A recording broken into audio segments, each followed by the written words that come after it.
మీరు ఓజీయా నాకు అర్థం కాదు, మోడీ మోడీ అన్నట్టుగా. సినిమా గురించి సినిమాలను థియేటర్లో మాట్లాడుకుందాం. ఇక నేను సినిమాలని రాజకీయాలను చాలా ప్రత్యేకంగా చూస్తాను. సినిమాయే. రాజకీయం దగ్గరికి వచ్చేటప్పటికీ నాకు దేశం ముఖ్యం సినిమాల కంటే కూడా, సమాజం ముఖ్యం సినిమాల కంటే కూడా, గ్రామ హితం ముఖ్యం నాకు సినిమాల కంటే కూడా. ఎందుకంటే గ్రామం అన్నం పెట్టే రైతు బాగుంటే అన్నీ బాగుంటాయి. అలాగే గ్రామాలు పచ్చగా ఉంటే దేశం పచ్చగా ఉంటుంది. అందరి దగ్గర డబ్బులు ఉంటేనే సినిమాలు ఆడతాయి. అందుకని ముందు గ్రామాలు పచ్చగా ఉండాలని కోరుకునేవాడు. అలాగే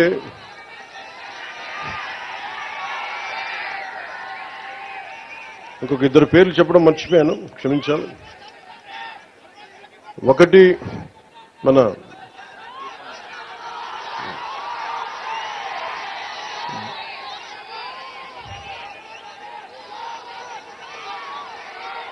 రైల్వే కూడూరుని నియోజకవర్గం జనసేన గెలుపు కోసం ముందుండి నడిపించిన రూపానంద రెడ్డి గారికి నా ప్రత్యేక ధన్యవాదాలు, కృతజ్ఞతలు. అలాగే మన కాటంనేని భాస్కర్ గారు,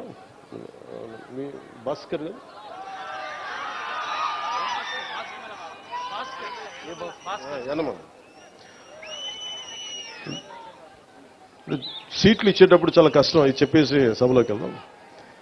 యాక్చువల్లీ యనమల భాస్కర్ గారిని మన రైల్వే కూడూరుకి నేను చేశాను. కానీ ప్రత్యేక పరిస్థితుల్లో కాదని మన ఆరవ శ్రీధర్ గారిని పెట్టుకున్నప్పుడు మనస్ఫూర్తిగా ఆయనకు సహకరించిన యనమల భాస్కర్ గారికి మనస్ఫూర్తిగా నా ధన్యవాదాలు తెలుపుకుంటున్నాను. ఇక్కడ నేను పార్టీ కోసం పనిచేసి ముందుకొస్తామన్న వ్యక్తుల్ని నేను పోగొట్టుకునే వ్యక్తిని కాదు, మనుషుల్ని కలుపుకునే వ్యక్తిని తప్ప విడగొట్టే వ్యక్తిని కాదు, దూరం పెట్టుకునే వ్యక్తిని కాదు. సందర్భంగా తెలియజేసుకుంటాం. ఆ గ్రామాభివృద్ధికి ఏది ఎలా చేయాలంటే గ్రామ సభ చాలా కీలకం మనకి. ఇది మన ఆంధ్రప్రదేశ్, మన భారతదేశంలోనే పంచాయతీరాజ్ వ్యవస్థని ప్రవేశపెట్టిన రెండో రాష్ట్రం అంది రాజస్థాన్ తర్వాత. అంటే మనం అంత పంచాయతీరాజ్ వ్యవస్థని అంత ముందుండి తీసుకున్నాం మనం.